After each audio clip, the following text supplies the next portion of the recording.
ကျွန်တော်ကိုစင်မြဲအားပေးနေလျက်ရှိကြတဲ့ချစ်ပရိသတ်အားလုံးမင်္ဂလာအပေါင်းနဲ့ပြည့်စုံကြပါစေ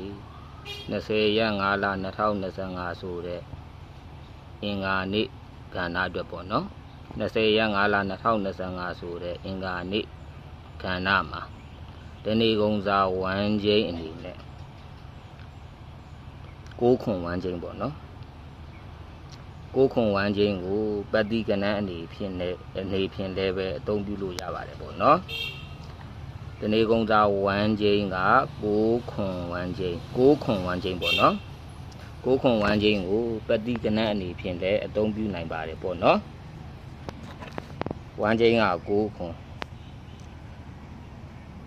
ပฏิကဏ္ဍအနေဖြင့်6ခွန်ဝမ်းချင်းမှာ6ပฏิကဏ္ဍအနေဖြင့်2ကိုခွန်ကို6ကို2ကိုခွန်ကို6ကိုဒီ3ခွက်ပို့ထိုးပေါ့နော်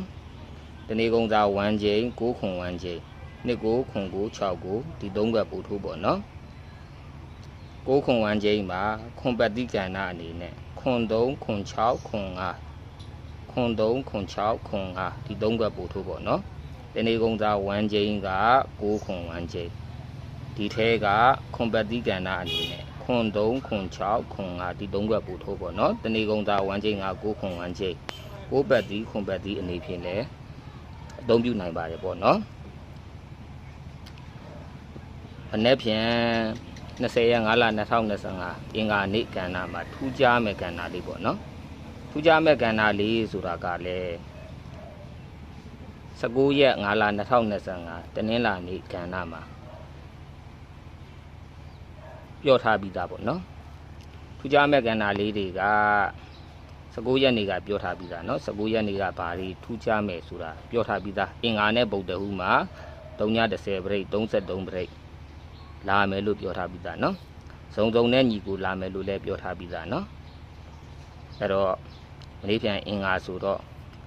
ချင့်ချိန်ဉာဏ်ကစားပေါ့เนาะ310ပြိတ်33ပြိတ်စုံညီကိုဒါလေးတွေချင့်ချိန်ကစားပေါ့เนาะပြီးတော့တပတ်တာကဏ္ဍအနေနဲ့နေတိုင်းကိုစိတ်ဝင်စားပဲတပတ်စာရှင်းကောင်းလေးမွေးထိုးတဲ့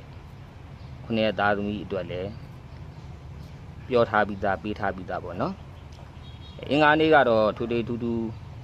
သိမ့်မရှိပါဘူးเนาะရှေ့တရက်ကကြိုပြောထားပြီးသားမို့လို့เนาะအဲ့တော့မနေ့ဖြန်တဏီကုံစာဝမ်းချင်းကတော့6ခွန်ဝမ်းချင်းပေါ့เนาะပฏิကဏ္ဍအနေနဲ့ဆိုရင်6ဆိုလင်း2ကိုခွန်ကို6ကိုခွန်ဆိုလင်းခွန်3ခွန်6ခွန်5ဒါပဲပေါ့နော်လေးလုံးပြီးပေါက်တွေကလည်းရှေ့မှာပြောထားပြီးသားပေါ့နော်20ရက်5လ2025အင်္ဂါနေ့ကဏ္ဍအတွက်ပေါ့နော်အတိတ်ကဝါသနာပါတဲ့ချစ်ပရိသတ်အားလုံးအတွက်ပေါ့နော်20ရက်5လ2025အင်္ဂါနေ့ကဏ္ဍအတွက်ပထမဆုံးကဏ္ဍအနေနဲ့ပလက်တိုင်ကဏ္ဍပေါ့နော်ပလက်တိုင်မှာရေးထားတဲ့ကဏ္ဍက9283ဒါကပလက်တိုင်မှာရေးထားတဲ့ပလက်တိုင်ကဏ္ဍပေါ့နော်ဒါကတော့ပထမကဏ္ဍပေါ့နော်ဒုတိယကဏ္ဍအနေနဲ့အတိတ်ကဝါသနာပါတဲ့ချစ်ပရိသတ်အားလုံးတွေပေါ့နော်ရေးထားတဲ့အတိတ်စာသားလေးကတော့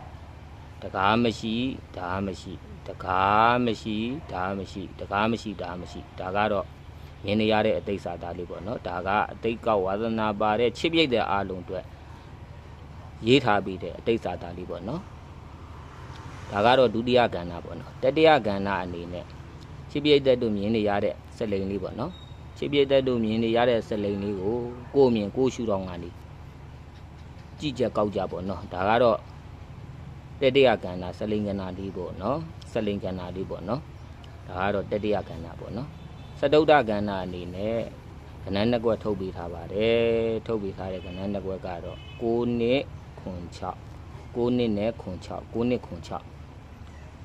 ဒါကတော့စတုဒ္ဒကဏ္ဍပေါ့နော်9နှစ်ခွန်6ကဉာဏ်ကစားက9နှစ်ခွန်6ဒါကတော့စတုဒ္ဒကဏ္ဍအနေနဲ့ထုတ်ထားတဲ့ကဏ္ဍနှစ်ကွက်ပေါ့နော်ပြင်စမကဏ္ဍအနေနဲ့ကဏ္ဍတစ်ကွက်ထုတ်ပေးထားပါတယ်ထုတ်ပေးထားတဲ့ကဏ္ဍတစ်ကွက်ကတော့6ခွန်ကဏ္ဍဖြစ်ပါတယ်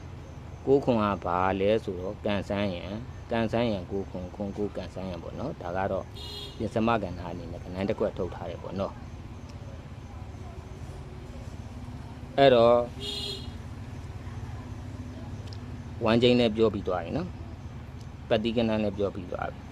တနင်္လာအင်္ဂါဆိုတဲ့ကဏ္ဍလေးလည်းထူးခြားမဲ့ကဏ္ဍလေးလည်းရှစ်တရက်ကကျူပြောပြီးသားတပတ်စာသမားလည်းတပတ်စာသမားအလိုက်ပြီးထားပြီးသားပေါ့နော်ကဲဒီလောက်ဆိုပြည်စုံခုလုံးသွားပြီဆိုတော့ကတာယာပြောရှင်ငိမ့်ညမ်းပွဲကောင်းတော့ဘဝများကိုစီဖြစ်ကြပါစေလို့ဆုမွန်ကောင်းတောင်းပေးပါတယ်ခင်ဗျာ